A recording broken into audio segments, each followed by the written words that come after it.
Hello everyone, welcome to the channel. आइए करते हैं आज के टास्क का सलूशन। Task number 24 model answer writing देखेंगे। और ये टॉपिक था आपका साहित्य और संस्कृति का अंतर संबंध। ये ऐसे आपका यूपीपीसीएस 2014, आरओआर 2014 और 2021 में पूछा गया था। काफ़ी इंपॉर्टेंट ऐसे है।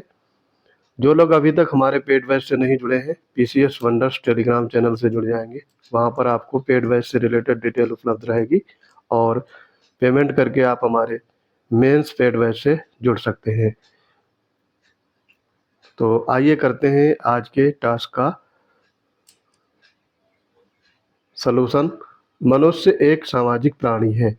साहित्य और संस्कृति का अंतर संबंध में प्रस्तावना देखेंगे। प्रस्तावना को लिखने के लिए आपको संपूर्ण ऐसे का सार लिखना होता है, वो भी 100 से 150 शब्दों में। तो मनुष्य एक सामाजिक प्राणी है।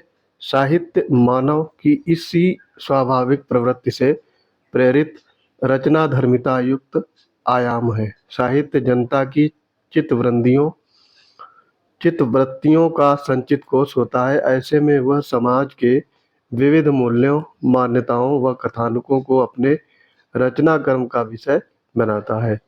संस्कृति प्रायः इन्हीं सामाजिक मूल्यों व आदर्शों की सम्यक रचना है। ऐसे में साहित्य और संस्कृति सामाजिक या समाज के विभिन्न पहलुओं से संबंधित होकर एक दूसरे से संबद्ध हो जाते हैं। संस्कृति मानव जीवन व समाज के मूल्यों की सम्यक रचना है। यह समाज में व्याप्त गुणों व आदर्शों का समग्र रूप है। ये समाज के सोचने, विचारने, खाने पीने, कार्य करने, बोलने, नृत्य, गायन, कला आदि के रूप में प्रकट होती है।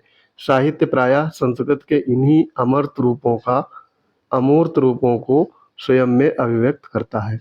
तो ये आपका हो गई प्रस्तावना। अब देखेंगे ऐसे का मुख्य विषय। संस्कृति का शाब्दिक अर्थ है उत्तम या सुधरी हुई स्थिति।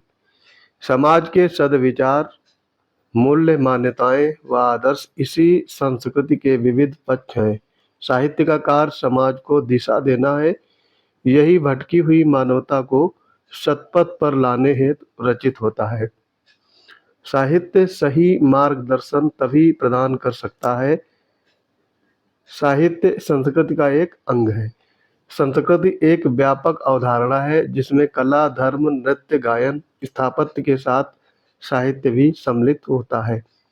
प्रत्येक देश में रचित साहित्य वहाँ की संस्कृति का वाहक होता है। ये संस्कृति के अव्यक्त मूल्यों को व्यक्त करता है। समाज के मूल्य, आदर्श व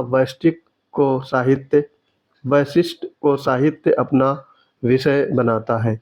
साहित्य विविध स्वरूपों यथा काव्य, नाटक, उपन्यास, कहानी इत्यादि के रूप में संस्कृति का पोषण करता है। फिर आगे इसमें है, मुख्य विषय में ही देखेंगे। प्रत्येक देश अपनी अलग संस्कृति रखता है। हर देश की अपनी अलग अलग संस्कृति होती है। साहित्य उस देश की संस्कृति को जानने का अच्छा माध्यम है। अमेरिका, ब्रिटेन, फ्रांस या किसी अन्य देश के साहित्य के अध्ययन से हमें वहाँ की संस्कृति की जानकारी प्राप्त हो जाती है। प्लेटो, अरिस्टो, वॉल्टेयर, कांट, हेगल के साहित्य वहाँ की संस्कृति को स्पष्ट रूप से व्यक्त करते हैं। विभिन्न धर्म, मान्यताएं, दर्शन, भाषा की प्रकृति, लिपि इत्यादि की जानकारी साहित्य के माध्यम से हो पाती है। विभिन्न विषय वस्तु को समेटे हुए साहित्य किसी देश की संस्कृति को जानने का बेहतर माध्यम होता है। आगे नेक्स्ट पैराग्राफ में देखेंगे। साहित्य व संस्कृति समाज के विविध मूल्यों से जुड़े हैं। मानव इससे अलग नहीं रह सकता। साहित्य मानव की अभिव्यक्ति है तो संस्कृति उसमें अंतर्व्याप्त गुण। मानव समाज में रहते हुए विविध सांस्कृतिक मूल्यों का वहन करता है। वह समाज के इन संस्कृति मूल्यों से पृथक नहीं रह सकता। मानव यदि संस्कृति व साहित्य के विविध पक्षों से विरत है तो वह पशु तुल्य है। कहा भी गया है, साहित्य संगीत कला विहीनः साक्षात् पशु पुच्छ विषाणहीनः। संस्कृति एक मूल्यपरक अवधारणा है। यह व्यक्ति के आचरण को नियंत्रित एवं नियमित करती है। मानव का संस्कार संस्कृति निर्मित है। यही मूल्य समाज को गतिमान बनाते हैं। साहित्य इन्हीं मूल्यों को स्वयं में धारण कर समाज को बेहतर बनाने का प्रयास करता है। मध्यकालीन कवि गोस्वामी तुलसीदास अपने रामचरितमानस में राम के गुणों को आदर्श रूप में प्रस्तुत कर समाज को संस्कृतिवान होने के लिए प्रेरित करते हैं। यहाँ पर देखो एक चौपाई है, प्रातः काल उठ गए रघुनाथा, मात पिता गुरु नावहि माथा। ये आदर्श हैं भगवान राम के। संस्कृति एक नियत संस्कार है, किंतु समय के प्रवाह क्रम यदि सांस्कृतिक मूल्यों में पतन होने लगता है तो साहित्य ही मूल्यों की स्थापना करने के लिए प्रकट होता है। इतिहास के विभिन्न पन्नों में देखें तो ऐसे उदाहरण मिल जाएंगे। मध्यकालीन भारतीय समाज विविध प्रकार की शोषण मूलक प्रथाओं, परंपराओं और रूढ़ियों से ग्रस्त था। कबीर, तुलसी, दादू रैदास जैसे विभिन्न कवियों ने समाज को रास्ता दिखाया। साहित्य ही सर्व कल्याण की मंगल कामना करता दिखाई देता है, जहाँ सभी प्रकार के दुख का अंत हो जाता है। अगेन तुलसीदास जी ने लिखा है, दैहिक दैविक भौतिक तापा, राम राज्य नहीं काहू व्यापा। निष्कर्ष अब देखेंगे, इसमें कंक्लूड करेंगे ऐसे को। निष्कर्षता ये कहा जा सकता है कि साहित्य व संस्कृति का घनिष्ठ संबंध है। दोनों एक दूसरे से पृथक न होकर पूरक हैं। संस्कृति समाज का प्रगतिशील कारक तत्व है।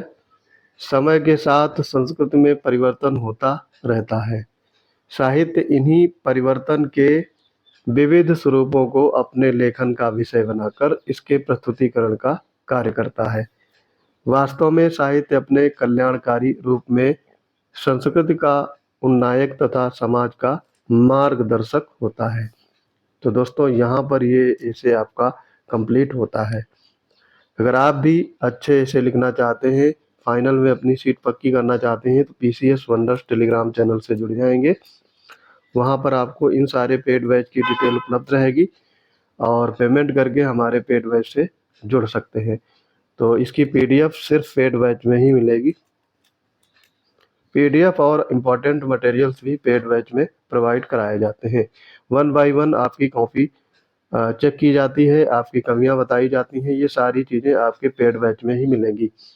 अगर आपको फ्री तैयारी करनी है तो आप हमारे वीडियो जो भी आते रहते हैं उनको रेगुलर देखा करिए। शुरू से लेकर के अंत तक वीडियो देखेंगे और उनके अपने नोट्स भी बना सकते हैं। ये वीडियो आपको कैसा लगा कमेंट बॉक्स में आप बताइएगा। मिलते हैं अपने अगले इंपॉर्टेंट वीडियोज के साथ। तब तक के लिए पढ़ते रहिए। जय हिंद।